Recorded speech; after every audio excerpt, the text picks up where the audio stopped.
We're going to start, though. We've got quite a few verses to read, all in the Gospel of John. I'll quote probably a couple others. But I want to talk to you today about design.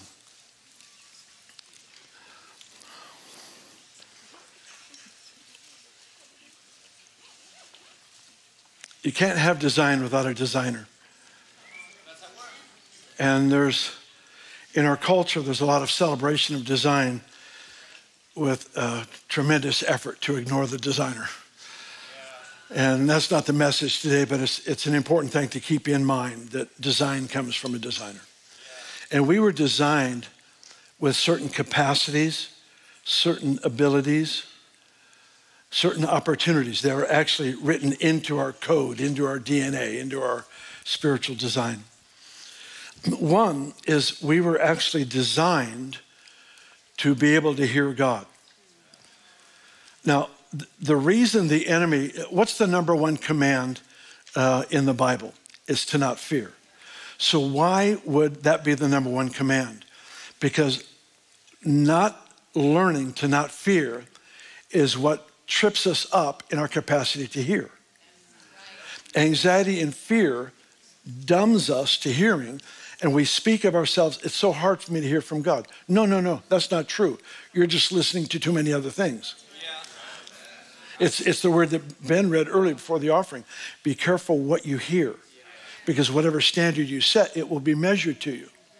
So when I entertain wrong things in my hearing, I've actually welcomed more wrong things to follow.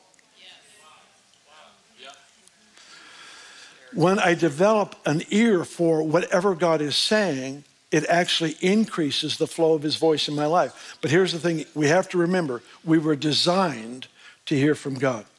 Some people will say, well, I pray, all I sense is his peace. That's his voice. Sometimes all you need to know is he is present and he is peace. We don't always need new concepts and new insights. What we need is the stability of a relationship that says all is well. And in that heart-to-heart connection, we discover the heart and mind of God for a given situation. But number one, we were designed to hear from the Lord. There's probably thousands of things we were designed for, but I want to address three and mainly talk about the third. So the second one is we were designed for a seamless relationship with God. We were made in his image for the purpose of relationship.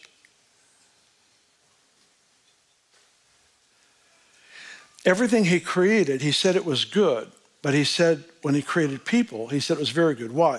Because here is the opportunity for him to fulfill his particular dream and desire, and that is to join with his creation in an intimate way that can't be found in any other part of his creation.